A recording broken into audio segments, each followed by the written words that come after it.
guys, welcome back to my channel Panchami's Classroom. In the video la நம்ம 12th standard NCERT line by line series need biology ல நம்ம ஆர்கிபாக்டீரியா பத்தி பார்க்க போறோம்.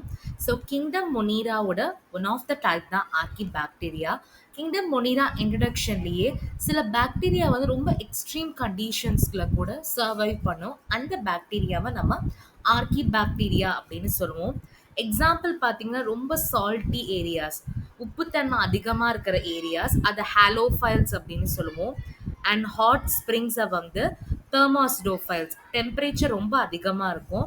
And marshy ஏரியாஸை வந்து methanogens அப்படின்னு சொல்லுவாங்க. ஏன் மற்ற பாக்டீரியாவை விட ஆர்கி பாக்டீரியா வந்து எக்ஸ்ட்ரீம் கண்டிஷன்ஸ்லேருந்தும் சர்வைவ் ஆகுது அப்படின்னா அதோட செல் வால் ஸ்ட்ரக்சர் வந்து மற்ற பாக்டீரியாவை விட டிஃப்ரெண்ட்டாக இருக்கும். அந்த செல் வால் ஸ்ட்ரக்சர்னால தான் இவங்களால ரொம்ப எக்ஸ்ட்ரீம் கண்டிஷன்லையும் உயிர் வாழ முடியுது.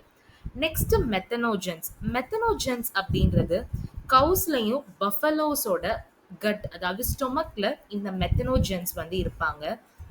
ஸோ இந்த மெத்தனோஜென்ஸ் இருக்கிறதுனால தான் அவங்களோட கவுடங், அதாவது மாட்டு சாணம் இருக்கு இல்லையா, அது மூலமாக பயோகேஸை வந்து ப்ரொடியூஸ் பண்ண முடியும். ஏன் அப்படின்னா பயோகேஸ் எப்படி ப்ரொடியூஸ் ஆகுதுன்னா மீத்தேன் இருந்தால் மட்டும்தான் ப்ரொடியூஸ் ஆகும்.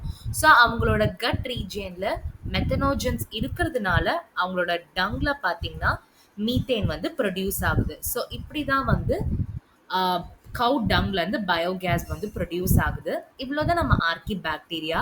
நெக்ஸ்ட் வீடியோவில் யூ பாக்டீரியானா என்ன அப்படின்றத பார்ப்போம். இந்த டாப்பிக்கில் ஏதாவது டவுட் இருந்ததுன்னா மறக்காமல் கமெண்ட் செக்ஷனில் போஸ்ட் பண்ணுங்கள். இந்த வீடியோ உங்களுக்கு பிடிச்சிருந்தா லைக் பண்ணுங்கள், உங்கள் ஃப்ரெண்ட்ஸ்க்கு ஷேர் பண்ணுங்கள். அண்ட் மறக்காமல் பஞ்சமிஸ் கிளாஸ் ரூம் சேனலை சப்ஸ்கிரைப் பண்ணுங்கள். தேங்க்யூ.